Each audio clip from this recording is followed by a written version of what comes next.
شروع کرتا ہوں اللہ کے نام سے جو بےحد مہربان نہایت رحم والا ہے۔ حضرت ابو ہریرہ رضی اللہ تعالی عنہ سے روایت ہے کہ رسول اللہ صلی اللہ تعالی علیہ وآلہ وسلم نے فرمایا کہ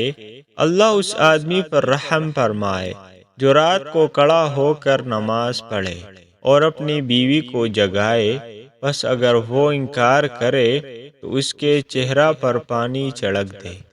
اور اللہ اس عورت پر رحم فرمائے جو رات کو کھڑی ہو کر نماز پڑھے